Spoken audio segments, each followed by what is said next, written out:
The simplest way to think about the eurozone is to imagine a supertanker carrying heavy, toxic materials in a storm. The dangerous cargo has shifted in the heavy seas and the ship is listing badly in imminent danger of keeling over. The damage to the environment if the ship sinks would be huge. Unfortunately, there is no captain on board and the crew have been bickering over how to deal with the increasingly desperate situation. Suddenly, last week, when all hope seemed lost, they put aside their differences and produced a plan to spread the massive crates more evenly across the deck. For a few days, the sun has shone, the waves subsided, and markets have risen. But are we out of trouble? Not quite. To understand why, we have to know more about the toxic assets this ship is carrying. There are two types. There are European government bonds on the one hand, and there are shares and bonds in Europe's banks. Normally, they'd be separated. The trouble is, the crisis has mixed them up.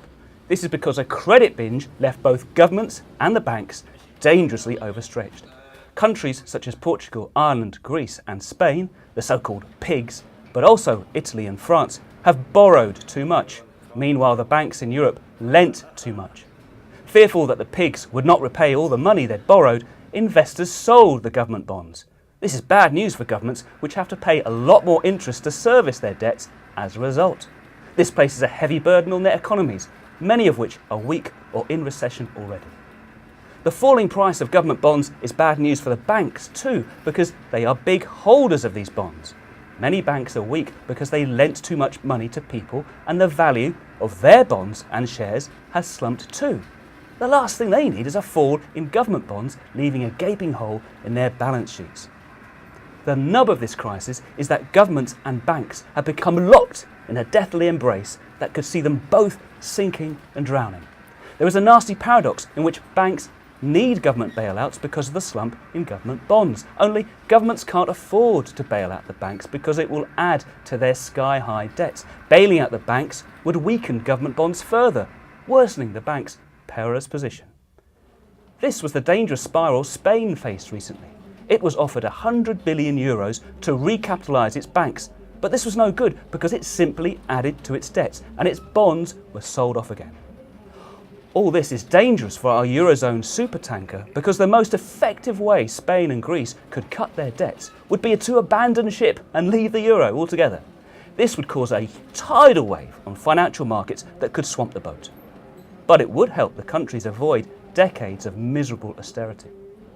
This is where last week's summit in the tanker's cabin came in.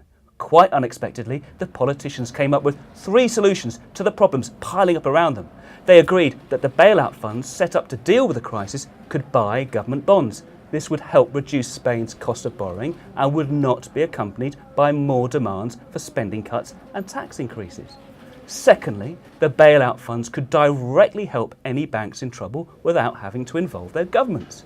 These bank bailouts would also be done under the supervision of a new European banking regulator. This was significant as it showed eurozone leaders were considering increasing the financial integration between members of the single currency zone. There hasn't been enough of that in the past. If these plans were implemented, they would separate the bank crates from the government bond crates and help stabilise the ship. So will they happen? That is hard to say. The agreement involved a big concession by Angela Merkel, the leader of Germany, which is easily the strongest economy in the eurozone.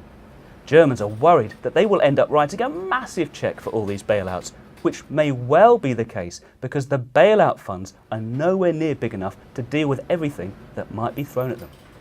There are already signs that the agreement is under pressure and Merkel may decide to backtrack.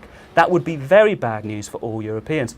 For now, all we can say is that the politicians have at least started to grapple with the fundamental problems of the eurozone. Whether that will be enough to stop the ship from sinking is hard to say.